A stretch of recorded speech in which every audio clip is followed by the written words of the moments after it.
Hello, everyone, and welcome to this episode of Pod Save Chocolate. My name is Clay Gordon. I'm your host, and today we're going to be taking a deepish dive into an organization known as Pono Cocoa. Now, this is not the first time that I've covered Pono Cocoa, although this is, I believe, is the first dedicated podcast.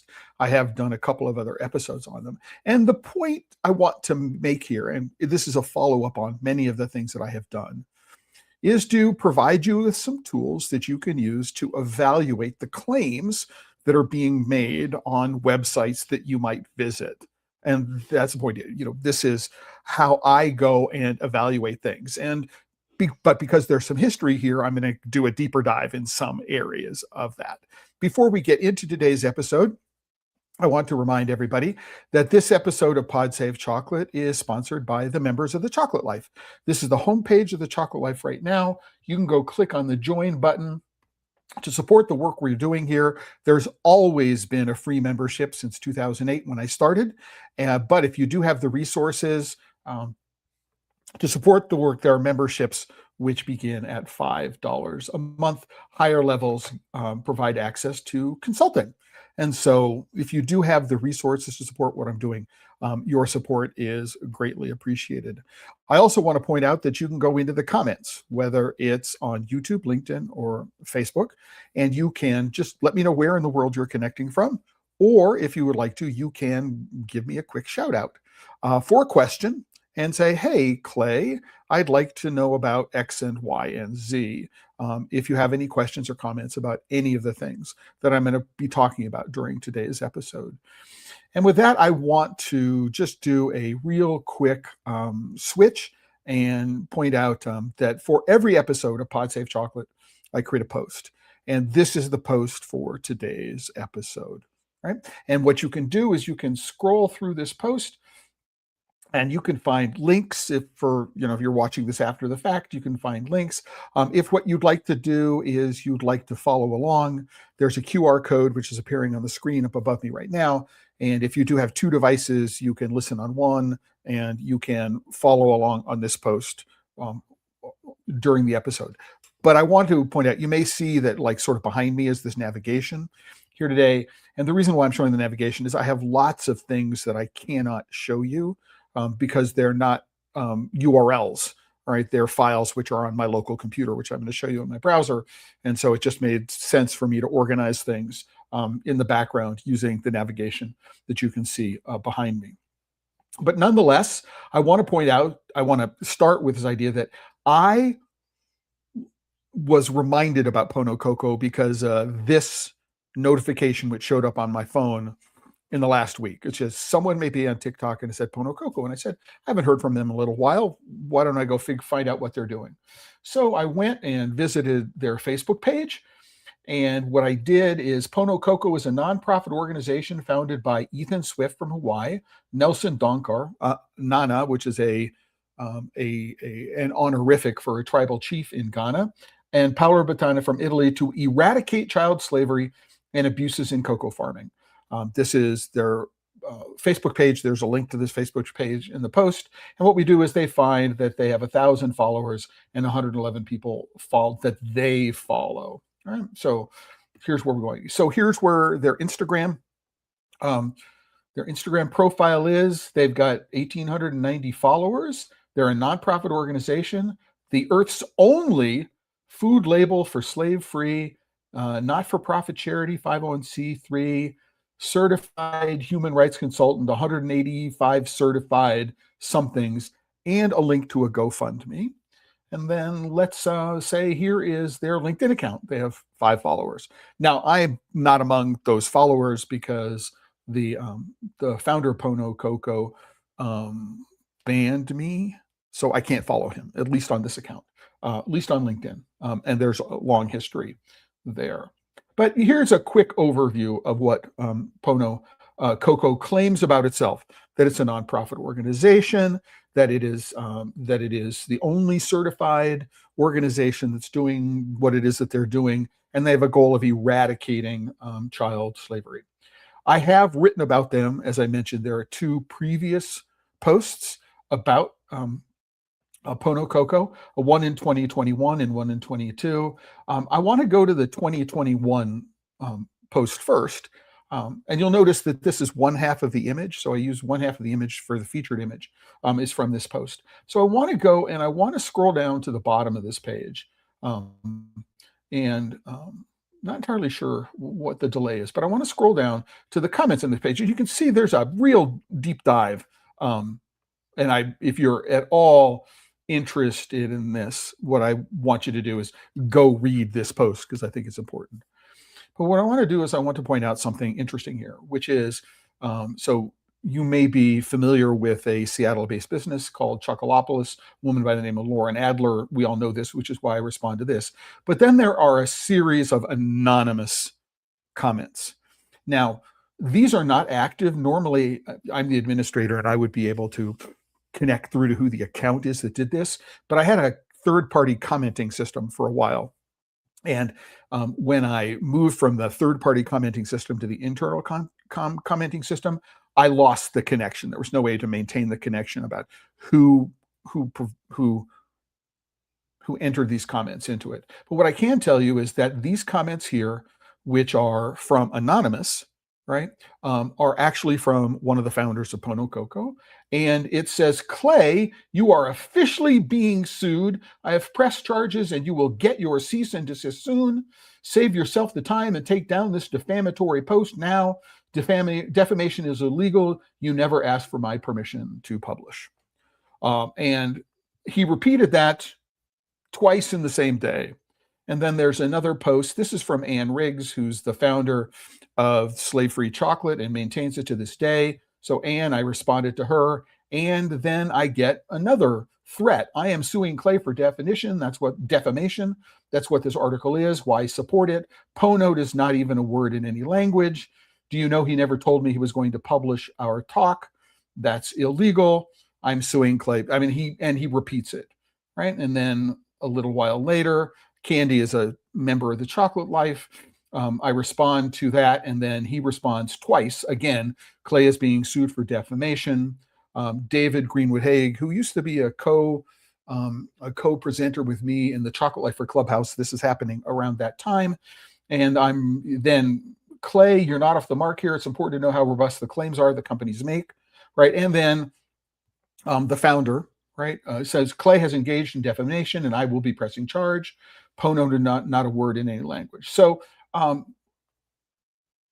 then he posts three different, and notice that this is on September 15th. This is on September 15th.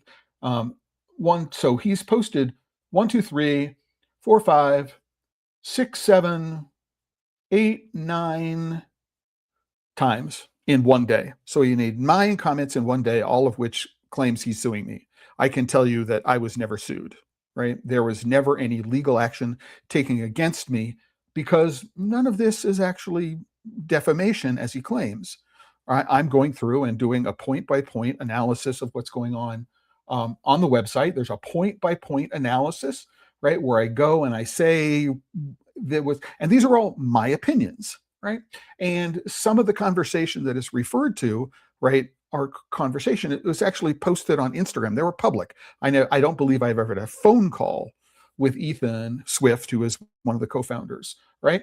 So we never did this, right? So let's also go back. So have you been ponoed, which is one of the things that is being objected to.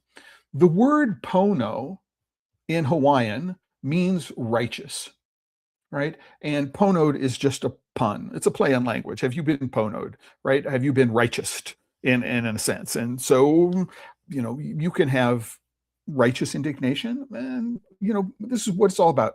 But that's 2021. I want to go to 2026, right? And let's go figure out what this all means for what's going on right now. So here is the website live. Here is the Pono Cocoa website live, right? What does it claim to be? It claims to be the world's first and only child slave-free certification exclusively for small cocoa farms in and independent chocolate makers around the world to help end cocoa slavery.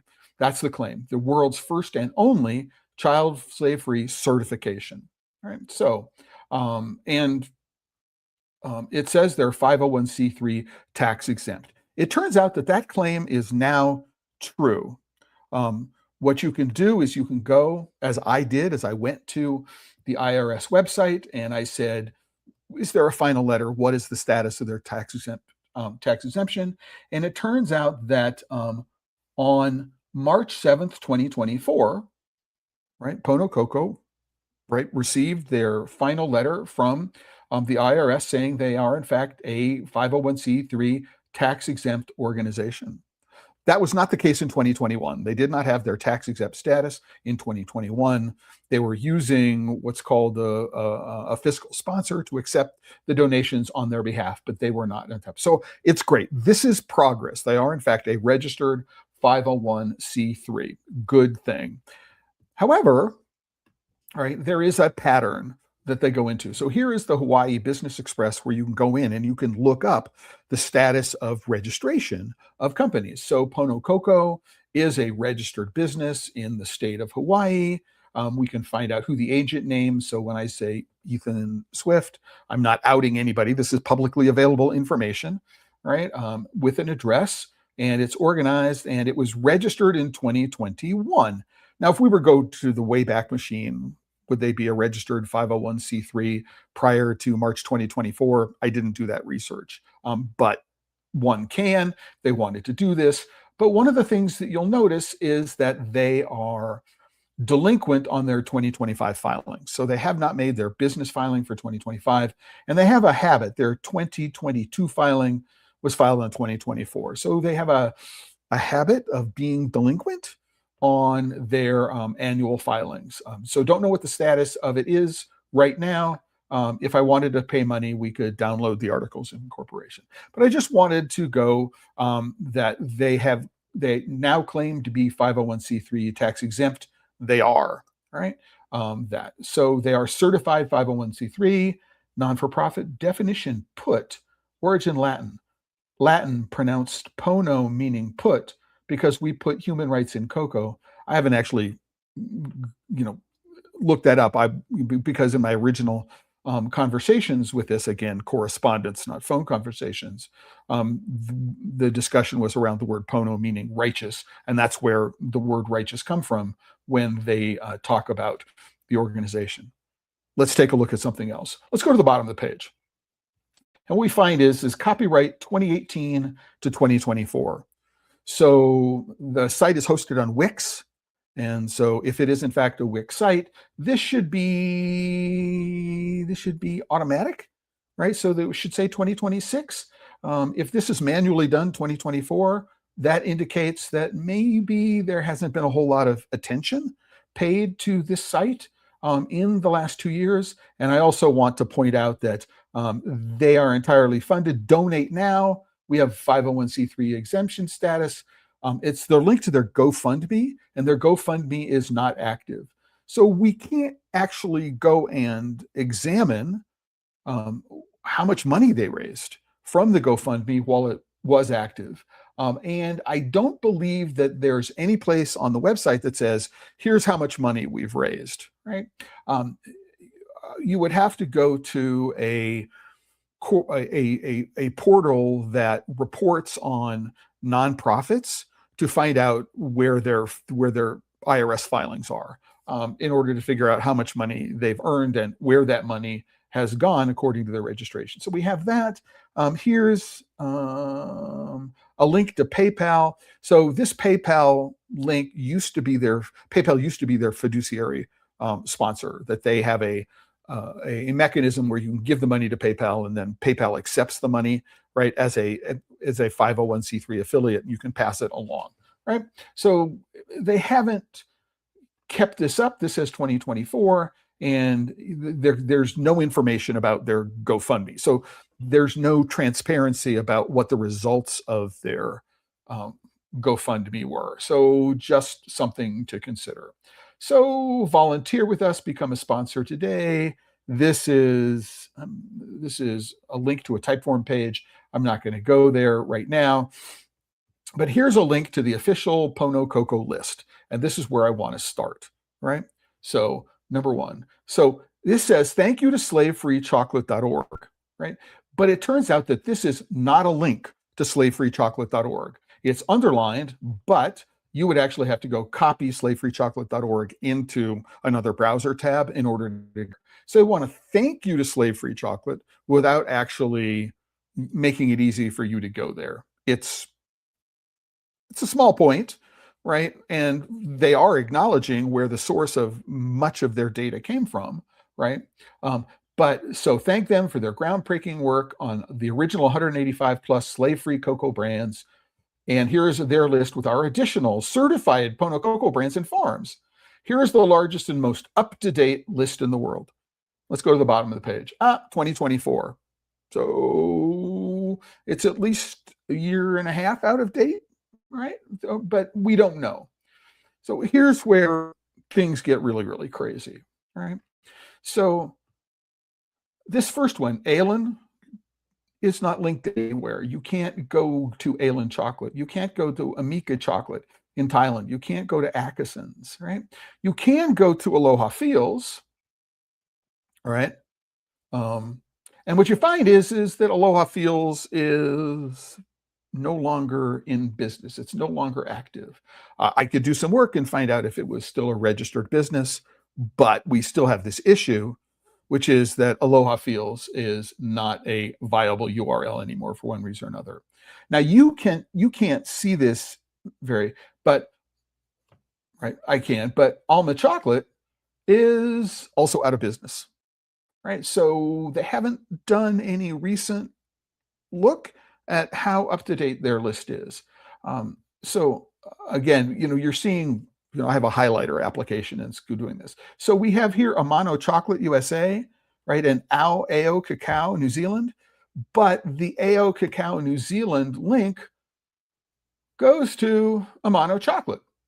And so what's this? Like the atypic chocolate goes to Askinosie chocolate, right? The Auto chocolate goes to Askinosie chocolate. So there's a lot to understand about this list and whether or not it is in fact the most up-to-date list in the world, right? You need to be very, very careful about that. So we have this similar kind of thing. Bache Bache, all right, is Bibamba. Bayani is Babamba. I mean, it got so difficult for me to put together that what I did is I put together a spreadsheet which compared, oh, that's interesting, which compared, right, what was on the list and what was on the list, right? And so what we do is we find out, here is a company, Alter Eco Foods. It's in both files. It's duplicated in both files, right? But notice we come down here. Let me, it may be difficult to see, so let me make it a little bigger. So we go to 2020 chocolate. 2020 chocolate exists only on the Pono Cocoa list. It is unique, and there's no URL associated with it, right? I go to 9th and Larkin. It's only on the Pono Cocoa list. There is no URL, right? I go to Alma chocolate. It's no longer in business. Aloha Fields chocolate goes to alohafields.com, but it's not a business anymore, or at least the website is down. And so, here we go. We've got Babamba, so two different companies using the same URL, right? We've got Bixby Black Mountain Chocolate and Bonaterra Chocolate. I've all got the Black Mountain Chocolate URL, right? We have Cow and Carabines are linked together. Charm Chocolate is linked with Chocolat. I mean, it is just, even if we take the list at face value, right, what we do is we find that there are significant challenges. And anytime there is a missing URL, right, it is a URL for a company that only exists on the Pono Cocoa list. Okay, so what am I supposed to do with that? Well, part of the challenge is, you're not going to go and do that work. You're not going to do that work all by yourself, right? Oh, so you're not going to do all. So it's really, it takes somebody who's like perhaps as crazy as I am, to go and do this. And there's another point that I want to make right now about this, and I'm going to go and zoom in on me, right? I am not doing this analysis of Pono Cocoa because I do not agree with their goals, right? I don't want anybody to say, hey, Clay, because you don't like Pono Cocoa, you actually are for child slavery. That nothing could be further from the truth, right? I am against all forms of illegal labor wherever they occur, right? If they're in cocoa, I am against them. It doesn't matter if it's modern slavery or biblical slavery or chattel slavery or any kind of slavery you want to mention, whether it's trafficked or not trafficked, whether it's adolescents or adults. It's bad. That's not my goal here. My goal here is to point out, right, things that make me wonder whether I can trust the claims that are being made by the organizers, by the owners of Pono Cocoa, right? So if they claim to be X and Y and Z, are they doing what they claim to be doing? And that's it. I'm doing more than just asking the questions, right? I am pointing out what is it that I'm finding on their website, right, that reduces my level of confidence. And by the way, I'm not saying this from an exclusive basis. So if I were to go to the Slave Free Chocolate website, so here's the Slave Free Chocolate website, right? And what I can do is I can go to the list of ethical chocolate companies, and there is no description on their website of how they arrived at these companies being ethical, right? And there's no indication on this website of when they last looked, right? Oh, we did this Alter Ego Foods in 2022, and we did them again in 2025. There's no information in here, right, about how this is being done, right? And how they go and arrive at their results. And so I have some of the same questions, right, about what it is that slave-free chocolate is doing that I have for Pono Cocoa. They're the same criticisms, but slave-free chocolate is not claiming to be certified, right? Which means there is an auditing program which takes place, right? And that's one of the things that Pono Cocoa claims to be doing, that there is an auditing program that they undertake, right? When they go and do these things, when they go and put a company on their list. There's another thing that I want to point out, apart from the fact that the URLs are all messed up. Why can't I go visit this website, right? Why can I go visit this one? And why is this one still there? Because it's out of business. And why is this one there? Right? Because it's still because it's out of business. Why are they here? Hey guys, how come you haven't cleaned up your list? The other thing that they haven't done, which is one of the reasons why I did this combined list, right, is I wanted to find out which companies, right, might have been on the original slave-free chocolate list that are in the Pono Cocoa list, right, but are not identified. So if Askinosie is on both lists, it was probably imported from the slave-free chocolate list, but there's no indication of that. Number one, there's no indication on the website of which ones were imported. There's a thank you to slave-free chocolate for 185 of them, but we don't know which of the ones on this list came from the slave-free chocolate list. Another thing that I want you to go to this page. You won't see the highlights if you go to this page, and it's just ponococoa.org. You can go there. All right, is that there's no indication of which of these companies have actually been certified by Pono Cocoa. There's no indication anywhere on any of the companies that are listed here. There are over 200 apparently, that we don't know which of these have actually applied for a certification and have been certified. And hey, Ethan, right, if you're listening, you need to do that. you need to, number one, you need to go through and take every single company off this list that is out of business, right? You need to remove them or indicate that no longer in business. So something like that, if you want to keep them on the list. But you also need to indicate which one of these have actually been certified by Pono Cocoa. We don't know. It could be 3, it could be 11, it could be all 100 and some odd. We don't know. And that makes this list really, really less useful than it can be. So the other thing that I want to point out, right, is that there is a potential conflict of interest here, right? Which is, we see this company here, Hilo Shark Chocolate. Number one, right? It's for sale.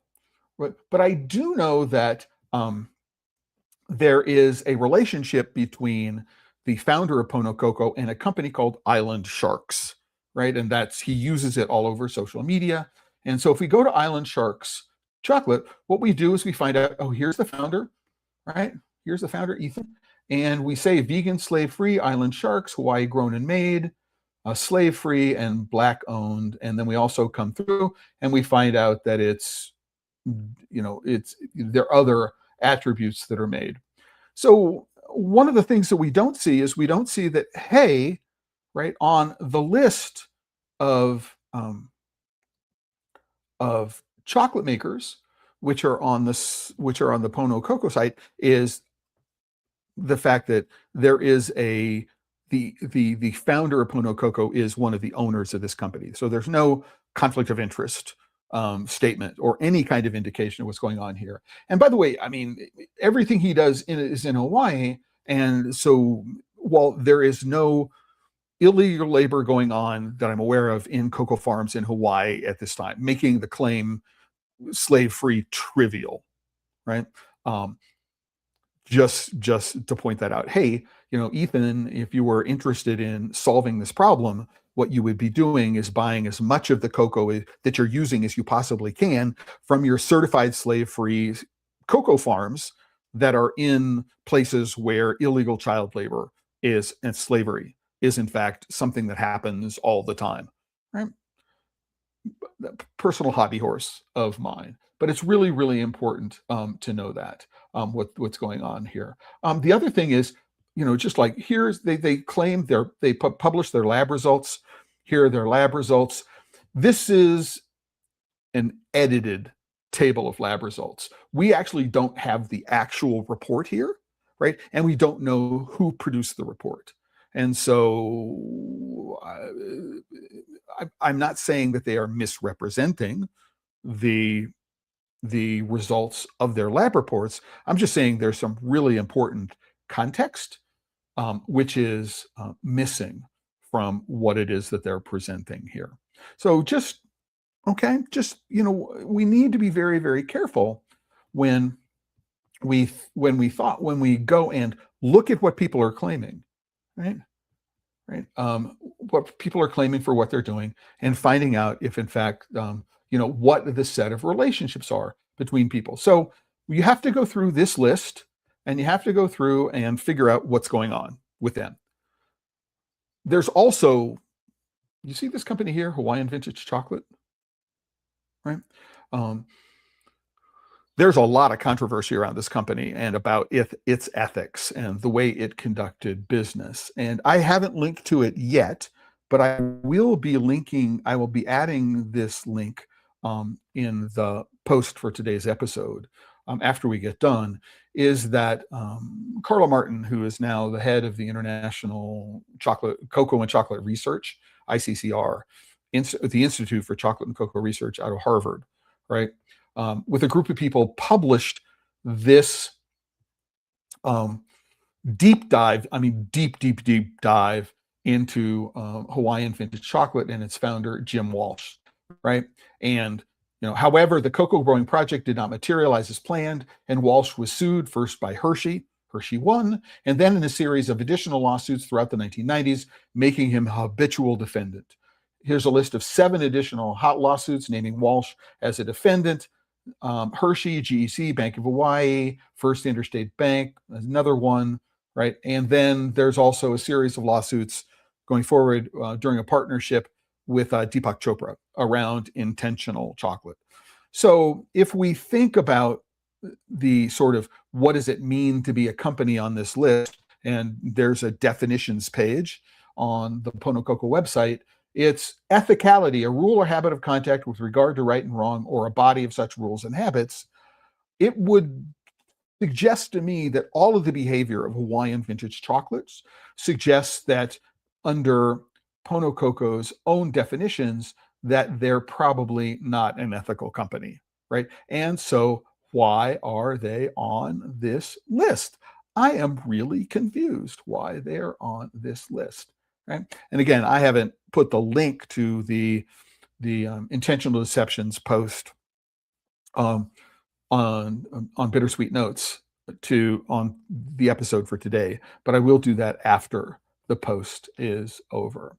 So this is really, really important to understand, right? When you go in through and figure out what the claims that are being made about what they're doing. And I want to point out next one thing that is the elephant in the room here when we talk about anything else, right? It's the word certification, right? So the assumption is that when you get certified, you're going to get a certificate, some sort of label that you can use, which says, oh, we have audited or somehow independently verified the information that you gave us, right? That we can use to verify. So you're going to say you are slave free, right? And you're going to answer some questions about why you believe, why you are slave free. And then the people at Pono Cocoa are going to independently audit and verify them, right? There's no information anywhere, right, on any of the pages in the Pono Cocoa website that says, here is the methodology by which we verify and audit, right, the information that people are giving us, right? So even though, right, they're going to provide a notarized certification that identifies truly independent cacao farms and chocolatiers audited for our ethicality standards, right? So there are nothing at all about how to go do that. So what you've got, however, is get the seal. So you're either an independent cocoa farm or craft chocolate maker. Let's click craft chocolate maker. And what? I mean, here, meet Cocoa Pono's independent craft chocolate maker definition, and it's taking me to the Craft Brewers Association, brewersassociation.org. What is American craft brewing? Slave-free? I mean, no, that's wrong. What are they doing here, right? So, I have that. I mean, that's a challenge. But what I can do is I can go and click on the more, and I can click on Get Certified. And what I do is, I can use of the certified seal is by donation only. So even though they say it's free, apparently you have to pay for it. And certified cocoa is use only 100% slave-free cacao, have no parent company, and you have to sign the license agreement, which we'll get to, complete the registration form. So here's the registration form. So it's a two-part process. I go register with them. So I can start, right? And I can say, I'm just going to say, here's the name of my business. Oh, it's, so I actually have to give them a name. So I'm going to say somebody, PodSafe Chocolate, business email address, some.body@me.com. And then I'm going to go business phone number 555-1212-121. So that's a legal phone number. Oh, it doesn't look right. Interesting. Oh, does it want a 1 in front of it? Yep. So even though it says it the United States, I need to give it the 1. Oh, let's do this. 2, 1, 2, 5, 5, 5, 1, 2, 1, 2. Does it like that? Yes, it does. Oh, there's no 555 area code. That makes sense. I'm an owner, right? Am I able to answer questions on behalf of the business? Yes, I am. How long have I been making chocolates? About 25 years. Which type of cocoa or chocolates do I buy or make? Bars, derivatives, because I buy cocoa butter. Beans. Do you produce your own products on your own machines? No. Do you white label? No. Right? Does someone else you produce your chocolate for me? Yes. Does your company rent its machines? No. I don't understand how this is different from white labeling. Do you use multiple origins or blends of cocoa? The answer is yes. Right? Have you ever worked with a rainforest alliance? Now, number one, I don't know what worked with means, right? So I spent a week with somebody from the Rainforest Alliance in Ecuador in 2003. I've been to um, Rainforest Alliance conferences. I know people. What does work to mean? I don't understand what that means, right? And, am I Rainforest Alliance certified? And this is so old that it doesn't actually grandfather in OOTS here, which is interesting to know. Let's say I have, right? Because have I ever worked with OOTS Fair Trade Certified? Well, OOTS and Rainforest Alliance are now the same thing. So, and they have been for several years. So this is not current. Have I worked with Cargill, Mondelez, Nestle, or Barry Callebaut Group? And again, it depends on what you mean by worked. Now, I personally have been to global launch parties and right and have been an active detractor of Barry Callebaut's relationship with um, Tony's Chocolonely, and I once had a 3-day consulting assignment in 2020, just at the start of COVID in Belgium, where I was working with Cargill. So I have to say, yes, I have ever worked with him. Have I ever worked with any other Fair Trade Alliance with no example of what they mean by Fair Trade Alliance? Fair Trade USA doesn't say. So I don't know what they're asking. So I'm going to say no, right? Are you using African cocoa? Please list the farms. I'm sorry, right? At this point, you want me to list the farms I'm using. Coco Camilli. That's the only farm I can think of at the top of my head. Have I ever applied? Yes. Status pending. All right. And I think I'm done here. What made you want to make slave free? It's the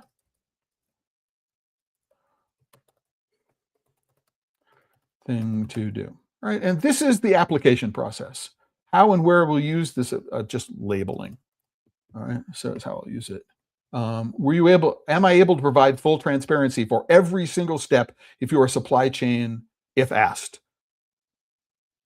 No, right? Why can't I do this? Well, because I may not know. So here's a really, really difficult question. Um, so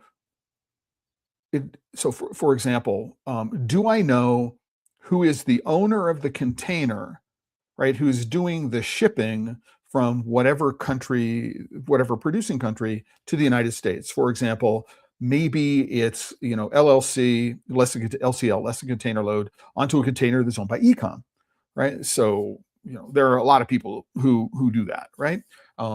I don't know how the cocoa got from the farm to the port. I don't know who handled it at the port. And so I would say that 99% of the people who answer this question have to say no, because they do not know every aspect of shipping, right? Of transportation logistics. So no, full transparency in every single step. And I have a problem with this, which is they asked for full transparency. All right, I'm done with the registration process. I will not hear back from them. I'm done with the registration process. Um, but they've asked for full transparency while they are not providing full transparency. which is I don't get. So this is one of the challenges you've got with funding associated with things like, fair trade, FLO, fair trade, which is there's a requirement for record keeping from the farm up to fair trade, but there's no requirement for record keeping down the chain. It's all a one-way thing. Fair trade does not offer full transparency into what it is that they're doing. They just do not. Tony's Chocolonely does not offer full transparency into what it is that they're doing. They provide you with edited reports, which will be what they want you to know about what it is that they're doing, but they're not actually providing full transparency. Right? So number one is it's almost impossible to do. Now, if you are sending products to Europe as a part of your EUDR requirements, if legislators, the regulators in the EU ask you to do this, you must be able to do it, right? You must be able to, the farm is GPS logged, and so we know that it doesn't exist in places that weren't deforested before a certain time, and then we need to be able to say, here's how it went from point A to point B to point C to point D. That's all part of EUDR stuff. And so, but right, until you need to be able to provide it, but until you get asked for it, you're not required to volunteer it, right? But in this particular case, again, right, I don't understand. There's no indication anywhere about the methodology of verification, auditing, right? So does somebody from Pono Cocoa go to a producing country to be able to go visit the farms that a company who wants to be certified, right? Do they go and visit them to audit them independently to verify them? My guess is no, because this is free or low cost to be on the list. Even if you're not certified, you can be. So I don't understand the business of this. It's not a business, and which is part of my problem with what it is that they're doing with respect to being completely transparent about their finances.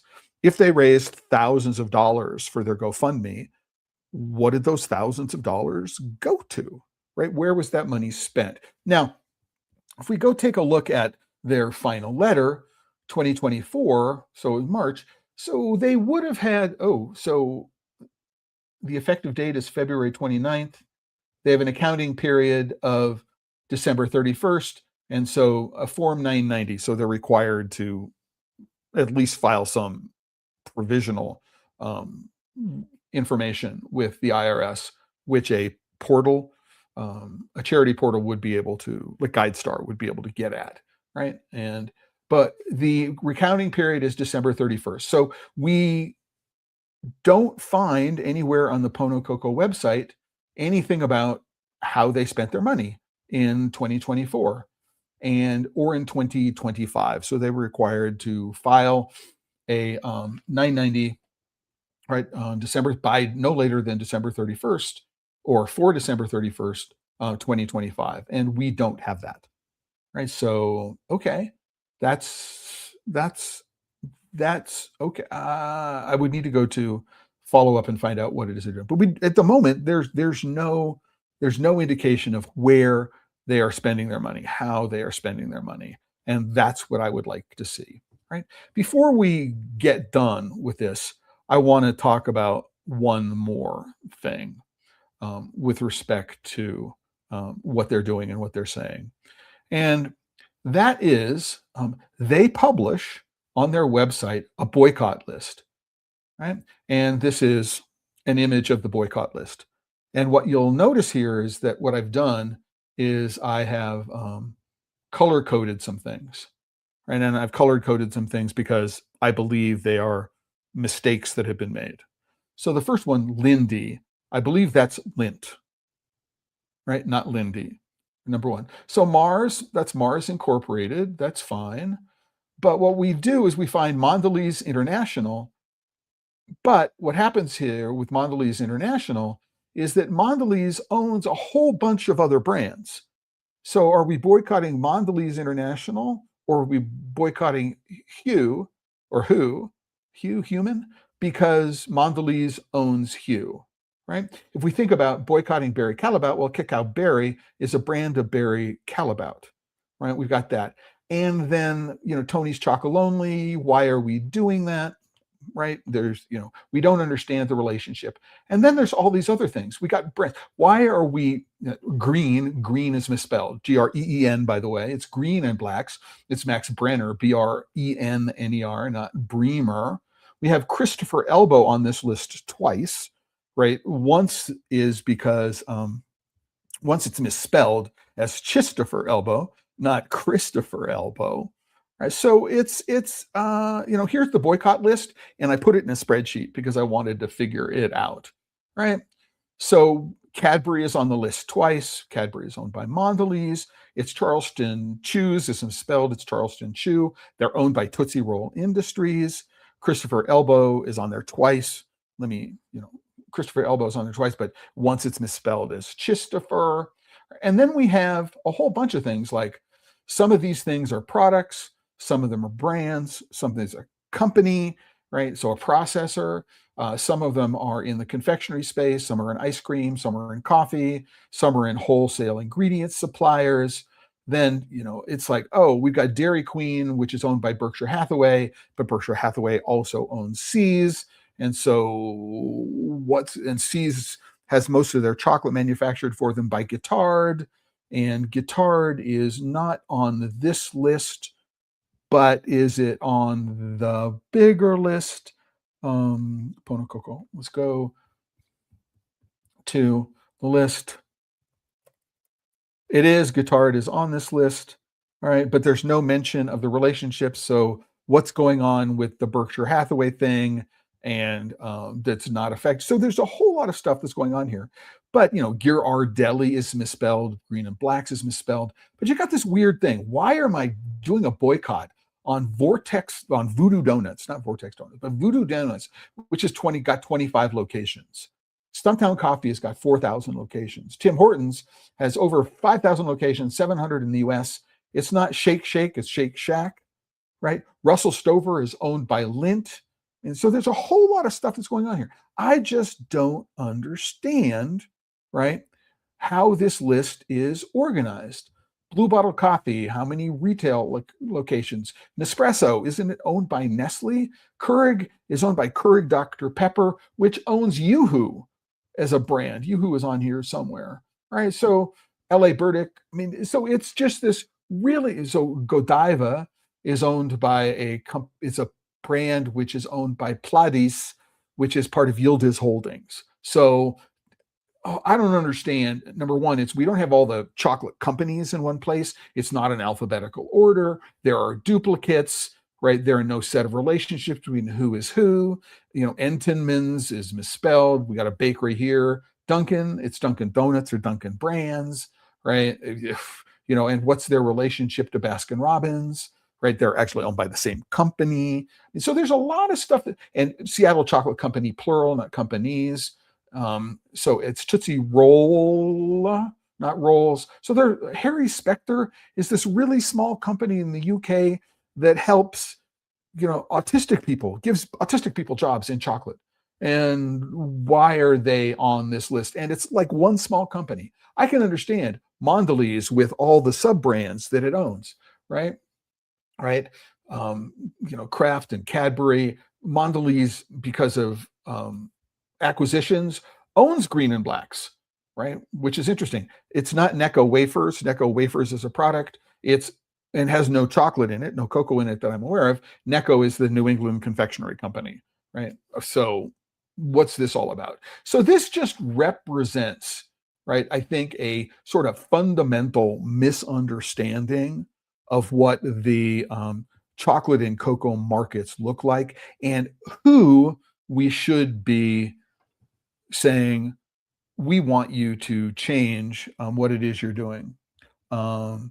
So here's a comment. I don't know, from a watcher on YouTube. My gut feeling for a while now has been it's a vibes organization which reflect in the web coding. So if anybody, so I don't think this site is vibe coded. It's in Wix, right? It has been since day one. There's not a whole lot of change in the look and feel of the site if you go to the Wayback Machine. So maybe what I'll do is I'll put a link of the machines, and it looks like then. I don't think there was a whole lot of quote unquote vibe coding when this site live for the first time. But I get the idea. So if you go take a look at Island Sharks chocolate, and you go take a look around what Island chocolate is and how it represents itself and what it says it's doing, and then you take a look at the Pono Cocoa website in that context, I think that helps you understand a little bit better, right? Maybe a little bit better about what this is about. If you look at the way Island Sharks presents itself and who the founders and owners of it are, and you go take a look at Pono Cocoa, it makes some sense. Now, again, right? I'm not against the goals of Pono Cocoa. I am not against what they're trying to do. Not against the goals of what Ann Riggs is doing with at slavefreechocolate.org, right? I think that what they're doing should be noble efforts, right? Right. I pointing out, I think, our shortcomings in both of these efforts. I am not saying that I am for slavery in any form. I'm not for child slavery in cocoa farms in West Africa. I'm not advocating that as a thing, right? It's wrong. Whether it's trafficked, whether it's a family engaging in it with their with family members, whether it's adults, whether it's children, adolescents, it's all wrong, right?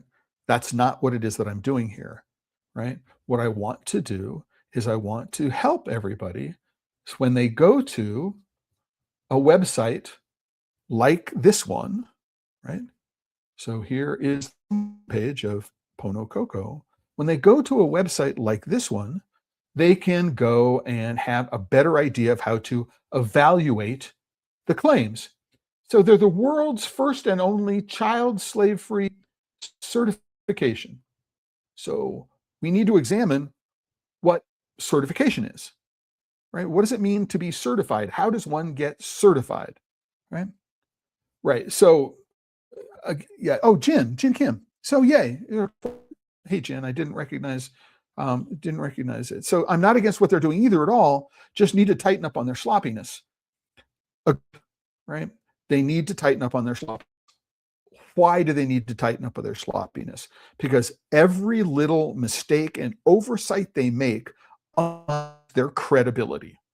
We claim to be the world's first and only certification. Well, what does it mean to be certified, right? If you're going to claim that you are notarized, right, you need to say, oh, who is your notary? And what is your list of notarized sites? And if you're going to say truly independent and chocolatiers audited for our ethicality standards, well, number one, there should be what are our ethicality standards. You can get there, but there's no link here. Here's our ethicality standards, right? But there's no indication about what the auditing process is. We are looking for over 95% of all independent craft volume to join the movement and sign up to use the seal. That would be cool. Hey guys, Ethan and friends, how do you plan to locate and message the probably over 5,000 individual small specialty / craft chocolate makers that there are in the world? How do you plan to find them, right? Number one, it's not easy, right? This is something that I've been working on for quite some time, but we are looking for over 95%. Okay, give me some roadmap. How many? So you started off with 185. You got from slavefreechocolate.org. You've added some of your own. I mean, as I pointed out, you cannot count the number of entries on this list, right?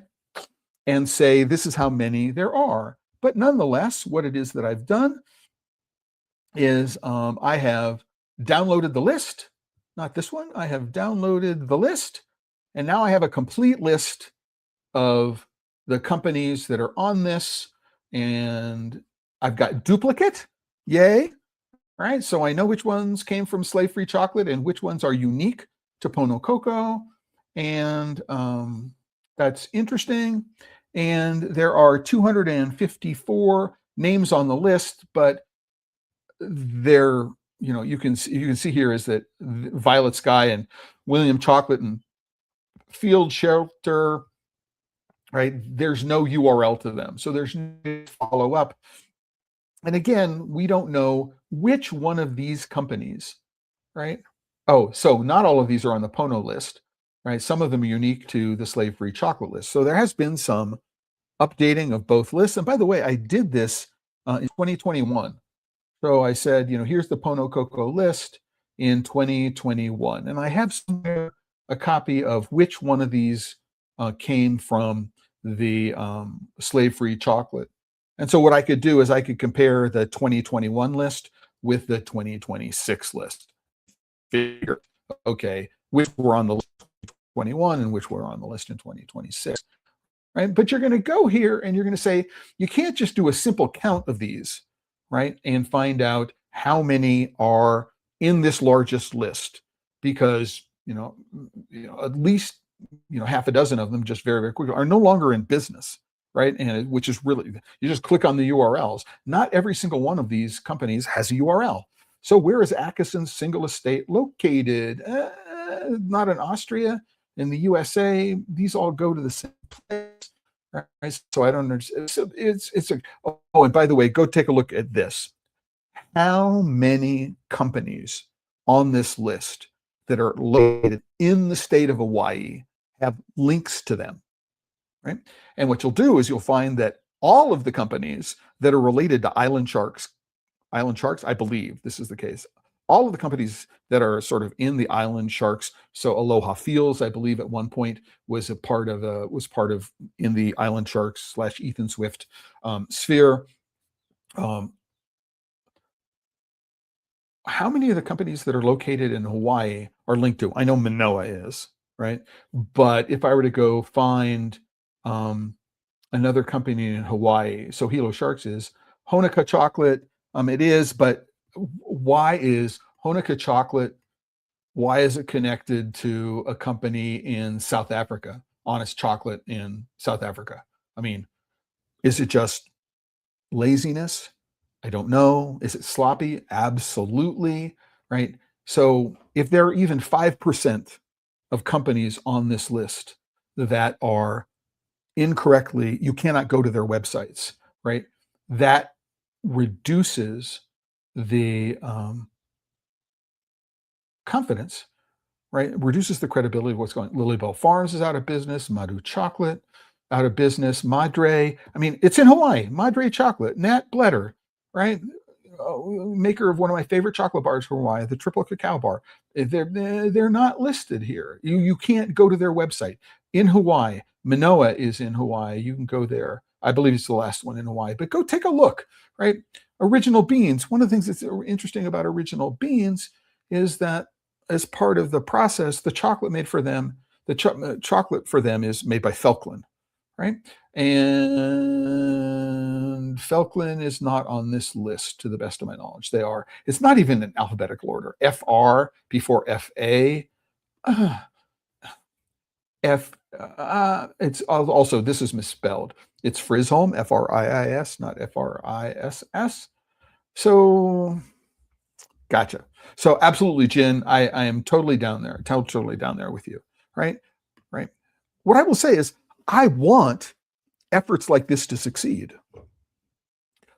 And number two, I know how hard it is to keep a list like this up to date, right? I've got lists like this on the Chocolate Life that I created 4 years ago that I'm going, oh my God, it's going to take me 10 or 20 or 30 hours just to get to the point where I can make sure that, oh, did I understand that this company, it's just keeping track of mergers and acquisitions, like who owns this brand now is a problem. And not only this brand, but which product, right? Which is, it's like, it's like, yeah, I mean, Yildiz Holding purchased Godiva in 2008, but then they also purchased Plottis, I think, in 2016 and merged the Godiva brand under Plottis. How do you go about keeping on top of that kind of movement in the industry? And it is really, really difficult. to do that. So I understand how it is, how challenging it can be to do this. But, right, I want to point out that I am not making the claim, and our friends at Pono Cocoa are, is I'm not making the claim that this is the largest and most up-to-date list of slave-free chocolate, slave-free cocoa in the world, right? It is the largest, although I would have to get rid of duplicates, and then I would also have to get rid of companies that are out of business, right? So I need to do that. And up to date, really? Up to date? I mean, even on their website, they say copyright 2024, right? So there's a lot to go there. Again, everybody, right? This rant is really, if it is a rant, right? But today's episode is primarily a guide to help you go and say, oh, they're making a claim. How would I go about verifying their claim, right? They claim to do X and Y and Z. What information is there on the website that you can find easily that would verify their claim? So for example, they claim they're audited. What is your auditing process? There's a certification process. What is your certification standards? I mean, I filled out their registration form, but they're never going to get back to me. But if you are actually received a certification from this company, come and let me know what the follow-up process was and what the recertification process is, because that's part of it. We may have given you the certification in 2022, but now it's 2025. Has anything changed? Right? What's going on here? And and if there is a donation required to use the seal, what is the donation? It's really, really important to know. I want there to be no slave-free chocolate in the world, right? However, I believe that as long as there are extremely large companies, right, who are taking advantage of it, um, there are a lot of challenges that need to be faced and addressed. And I think that, well, again, I appreciate the goals that these companies are doing. The challenge becomes, how do we take this information and, number one, verify that it is true, right, in a consistent kind of way that says, oh, right, we've been on the ground, we've seen what it is that they're doing, and it's not just self-reported, right? Which is a challenge if it's just self-reporting, right? And then how do we go and use all this information? Because I believe it is necessary, right, to be able to, if we want to make systemic change and to get people involved and to make big chocolate change its ways, we need to grow in what I call a big, hairy, audacious goal. We need to take the specialty chocolate world, which includes craft / bean to bar. We need to take the specialty chocolate world and grow it from roughly 5% of the market to 25% of the market in the next decade, right? And how do you do that? And part of it is by professionalizing efforts like this, by doing the due diligence, by providing the framework that can be done. So if that's something that interests you, right, support the chocolate life. This is what it is that I'm trying to do here. I'm trying to provide a community and gain the insight and the funding and other resources that are necessary in order to be able to make this happen for real. A lot of the data that I get is I'm using LLMs. So I'm using artificial intelligence platforms like Claude, which is phenomenal, right, in many respects, but I use them to do data gathering, normalization, and regularization. But there's so much I can't do because I'm not a Python programmer. There's so much I can't do that I want to do in order to be able to get a hold of this data and be able to put it in a form where we can make a statement. How many craft chocolate makers are there in the world, right? How much cocoa do they buy and from where? How much chocolate do they make and how much do they earn, right, from selling that chocolate, both at wholesale and at retail, right? There's a lot we don't know about ourselves. And until we know about ourselves, it's going to be really hard to gather together and say, oh, collectively, we're $20 billion worth of business, whatever that number is, right? And if we have that and we can go to our customers and we can say, and help make them the best advocates for their position. Right. So you want to take a stand against illegal child labor. We're going to make you the best advocate for that you can be. If you are more into environmental concerns, we're going to give you the information so that you can be the best advocate that you can be for doing this.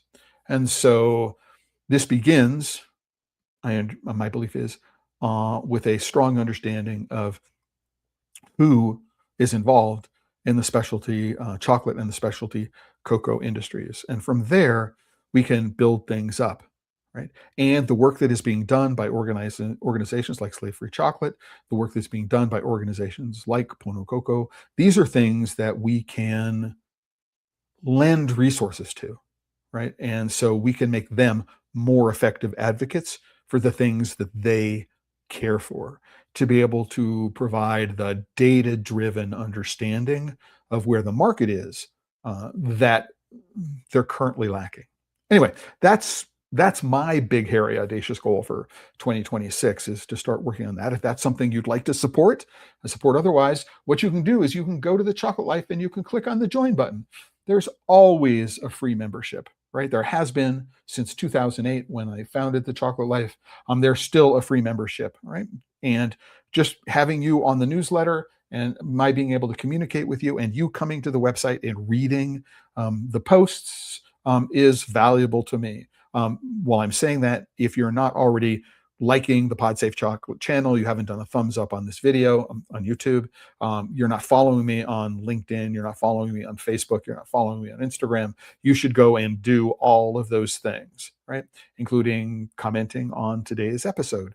Really, really helpful in terms of driving engagement.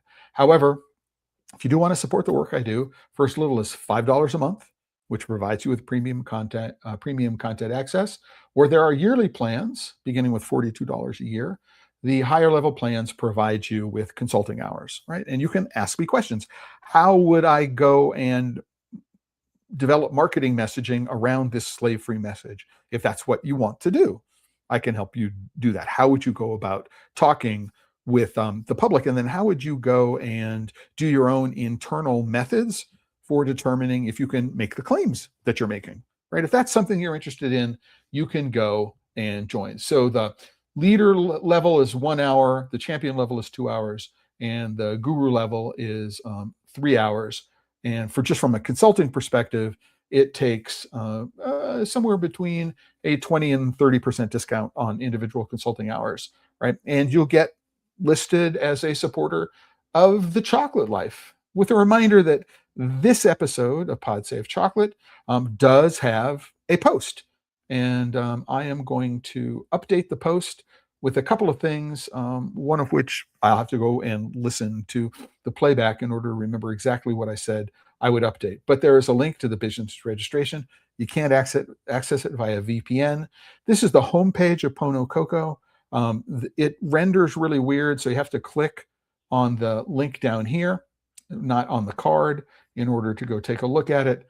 That's right. Oh, here's another one. On Instagram, they claim they're a certified human rights consultant, whatever it means to be a certified human rights. So they, right, is the organization certified as a human rights consultant? Are individuals associated with Pono Cocoa certified human rights consultant? It's important to know what that is. It's a non-licensed training-based credential offered by private organizations. By the way, they claim to be certified human rights consultants on Instagram, but there's no indication of that on the Pono Cocoa website, and there's no there's no registration of it. We don't get to see it. It's a claim that is asserted, right, with no backup corroboration. So you need to go and understand that. So I'm done for today, except to say that on Friday, April 10th, my interview guest is going to be Sean Eskenazi. So I first met Sean in Ecuador in 2005 at a University of Chocolate event hosted by Pierre Chouard. I helped convince Sean to go on this trip, and I was on his first bean buying trip to Mexico and Venezuela in April of 2006. And so we're going to have a conversation about the 20th anniversary of spending 2 weeks together in Mexico and Venezuela, which was a fabulous time for him, just very inspiring. And for me. But this coming Friday, we're going to be having a conversation with Philippe Huglar of AVPA, the Agency for the Valorization of Products Produced at Origin, Produits Agricoles, agricultural products. And he's written a very interesting op-ed, which was published on the AVPA website. And he and somebody else, which is associated with their chocolate produced at origin competition, we're going to be getting together and we're going to be talking about that post. And that's this coming Friday, which is the 20th of March. And I hope you'll join me for that. It's an interesting thesis that Philippe is proposing that requires some really careful consideration. And I'm hoping we're going to get to that careful consideration during this coming Friday's episode. And with that, I want to say thanks everybody who's been here from the beginning or who's going to catch part of this stream at any point. But please remember that if you're working with chocolate and you're not having fun, you just might be doing it wrong. Until the next time, everybody, ciao.